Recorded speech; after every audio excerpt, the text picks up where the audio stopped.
Welcome to જય માનપુણા kitchen હું વિલાબી આહિર આપ સૌને મારા જય દ્વારકાધીશ।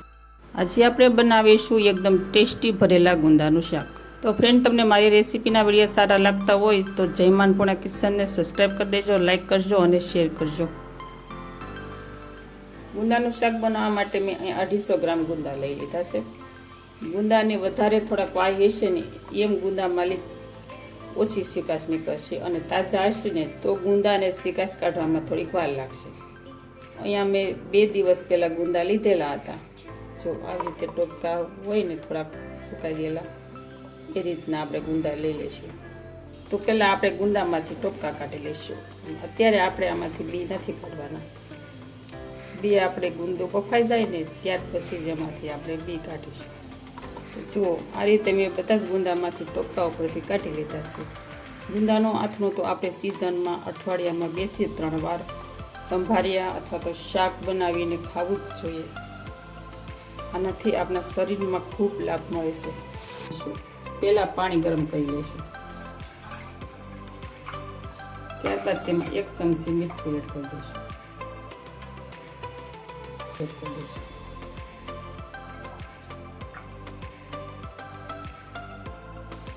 તો અહીંયા આપણું પાણી ઉકળી ગયું છે। હવે આપણે તેમાં ગુંદા એડ કરી દઈશું। ગુંદાને થોડાક નરમ થાય ને ત્યાં સુધી તેને બોઇલ કરી લઈશું। હવે આપણા ગુંદા બફાય ત્યાં સુધીમાં આપણે તેનો મસાલો તૈયાર કરી લઈશું ગુંદામાં ભરવાનો। તો તેના માટે મેં 1 વાટકી કાચા સિંગદાણા લીધા છે અને આપણે 1 વાટકી તલ લઈ લઈશું। આની અંદર હું શેકેલો ચણાનો લોટ યુઝ કરવાની છું। તમારે જો ચણાનો લોટ ન નાખવો હોય તો તેની જગ્યાએ ગાંઠિયા અથવા તો કોઈ પણ ફરસાણની ચીજ તમે લઈ શકો છો।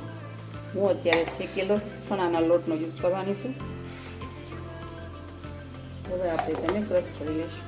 હવે આપણે મસાલા સાથે તેને મિક્સ કરી દઈશું। તેના માટે આપણે 1 બાઉલ લઈ લઈશું, તેમાં આમ સિંગદાણાનો અને તલનો ભૂકો એડ કરી દઈશું। ત્યારબાદ છે 1 ચમચી સંભાર મસાલો, જે આપણે એસકે મસાલો આવે છે તે, શેકેલો ચણાનો લોટ, લીલા ધાણા એડ કરી દઈશું। ત્યારબાદ સ્વાદ અનુસાર મીઠું એડ કરી દઈશું। કિચન કિંગ મસાલો છે તે 5 ચમચી એડ કરી દઈશું। 1/2 ચમચી ધાણા જીરું પાવડર એડ કરી દઈશું। ત્યારબાદ 5 ચમચી હળદર પાવડર એડ કરી દઈશું। હિંગ લઈ લઈશું। 1 ચમચી લાલ મરચું પાવડર એડ કરી દઈશું અને 1 નાનો ચમચો તેલ એડ કરી દઈશું। હવે આપણે બધા જ મસાલાને આપણે સરસ રીતે મિક્સ કરી દઈશું।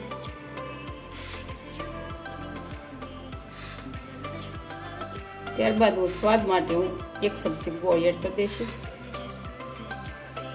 ગોળ એડ કરવાથી મસાલામાં એકદમ ટેસ્ટ સારો આવે। અડધામાંથી અડધું લીંબુ એડ કરી દઈશું।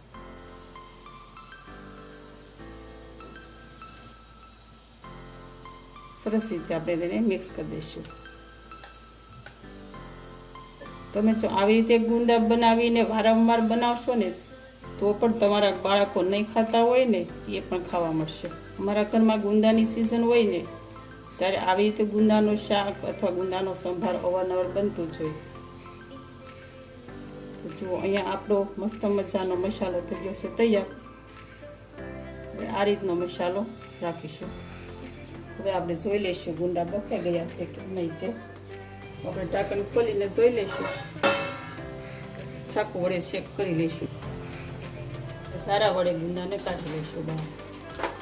અમુક તો કોઈ કાણાવાળો ઝારો હોય તેનાથી ગુંદા કાઢી લઈશું એટલે ગુંદામાં પાણી નહીં રહે અને એકદમ કોરા ગુંદા બહાર નીકળશે। આ ગુંદાને આપણે 5 મિનિટ સુધી ઠંડા થવા રાખી દઈશું। ત્યારબાદ આપણે તેમાંથી ઠળિયા કાઢી લઈશું। તો 5 મિનિટ બાદ આપણે જોઈ લઈશું, અહીંયા આપણા ગુંદા એકદમ ઠંડા થઈ ગયા છે। હવે આ ગુંદામાંથી આપણે ઠળિયા કાઢી લઈશું।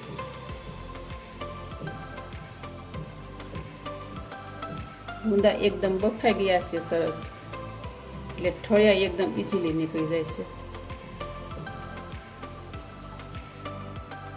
તો ફ્રેન્ડ, તમને મારી રેસીપીના વિડીયો સારા લાગતા હોય તો વિડીયોને પ્લીઝ 1 લાઈક જરૂર કરી દેજો।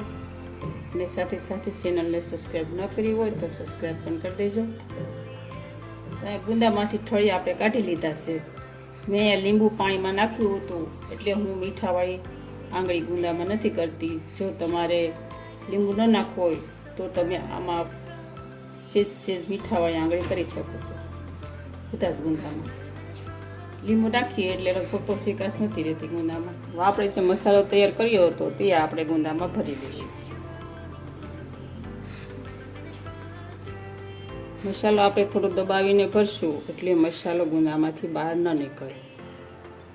એ રીતે આપણે ભરવાનો છે ગુંદામાં.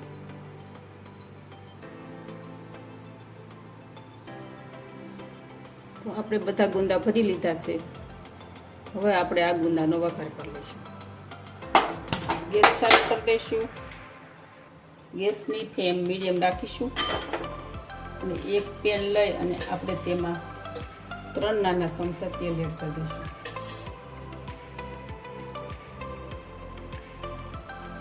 અડધી ચમચી જેટલું જીરું એડ કરી દઈશું.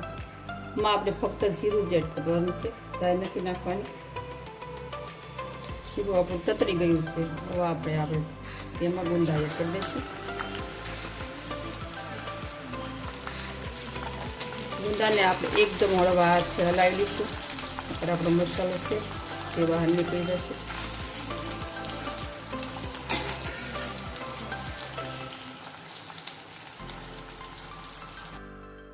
ત્યારબાદ 1 કપ છાશ એડ કરી દઈશું.